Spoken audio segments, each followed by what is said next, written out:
Our latest CBS News Battleground tracker has new poll numbers for some key electoral states. Democratic nominee Joe Biden is leading in Michigan. He's ahead by 6 points. It was the state with the closest results during the 2016 election. President Trump won there by just 0.3 percentage points. Biden also leads by 6 points in Nevada. Hillary Clinton won that state by about 2.5 points in 2016. And in Iowa, Biden and Trump are running even. That's a sharp dip in support for the president. He won the Hawkeye state by nearly 10 points in the last election. CBS News Director of Elections and Surveys, Anthony Salvanto, joins me now. Hey there, Anthony. So break down these polls for us. Why do these top lines look the way they do? Hey there, Elaine. How you doing? The top lines look the way they do for a couple of reasons. One of them is this swing we've followed all through this election cycle of college degree holding voters, suburban voters, moving towards Joe Biden. I should be even more specific. They started moving towards the Democrats in 2018, and they've kind of stayed there. They've really been there for a while now. Joe Biden is taking advantage of that. If I zoom in on Michigan here, Elaine, one of the things that you see, and we'll watch it like this come election night, is that if you look at Wayne County, you look at Detroit, Democrats typically run up big margins there. And that certainly suggests in the polling that Joe Biden would be able to do that. But then there are other areas. See these light red areas, even here in western Michigan? Well, they're light red, meaning that they're leaning ever so slightly towards the president. But if Democrats can cut into those margins, which is what Joe Biden is doing, then the advantage they have in and around Detroit really helps them swing the state. So that's a bit of a breakdown, just to put a primer there. When we get to election night, it's the kind of thing we'll be talking about, a story in terms of the people who are swinging, the ones I mentioned, but then also how the regions break down within the state. And then if I go back, Elaine, to the map, and I talk about the other two states you mentioned, Nevada, which is really part of this western area that all these states in the West leaning Democratic right now, even Arizona right now is a toss-up, and then Iowa back here in the upper Midwest. It's part of a larger swing, a larger string, I should say, of states, Iowa, Wisconsin, Pennsylvania, even Ohio, that's a toss-up, all of which are ones that the president won last time, and now he's got to start trying to pull back from an even or a lean Democratic status, Elaine. Okay, so to follow up, Anthony, these polls in these states all do look fairly different than the 2016 election. So what has changed?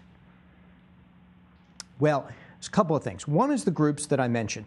The other, let's talk a little bit more about the affective component of this, which is to say people's attitudes and how they've shifted. In the last week, one of the things we pollsters wanted to do was find out how would the president's battle with coronavirus maybe shift the race in these states or maybe not. Now, the president's messaging on this, of course, was, to contextualize it, was, okay, the virus can be beaten. Well, the virus, as you know, to paraphrase what he said, you could be beaten or shouldn't make people worried. Well, on balance, in Michigan, here's an example of the way voters took that. They, by 60-40, said that the way the administration handled this set a bad example for the country.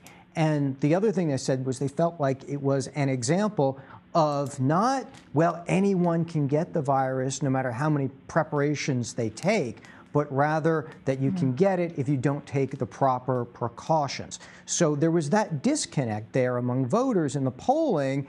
And one final thing, I'm going to swing over to this slide. Look, 3/4 of voters in all of these states felt like if they were to get the coronavirus, that the medical care they would get wouldn't be as good as the president. So that's part of the disconnect. And bottom line, back to the horse race bottom line, none of these states moved toward the president, at least not in the last week, Elaine.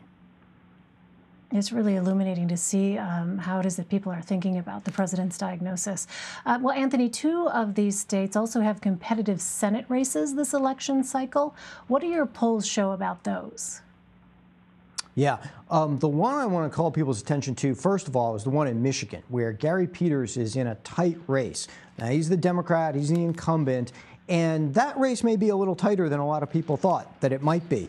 We've seen a couple of surprisingly tight Senate races this cycle. We saw one last week in South Carolina where incumbent Lindsey Graham is now locked in a tight race.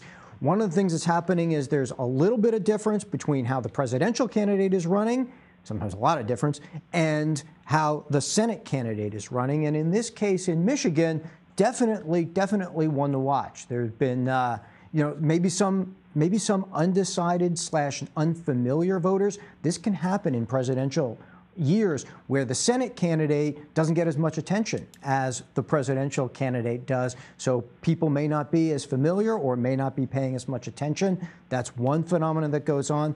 The other part of it may just be a little bit of ticket splitting here and there, and just enough in close races to split things. But that is actually one of the races. Look, Democrats go into this cycle trying to maybe flip control of the Senate. Republicans obviously hoping to hang on.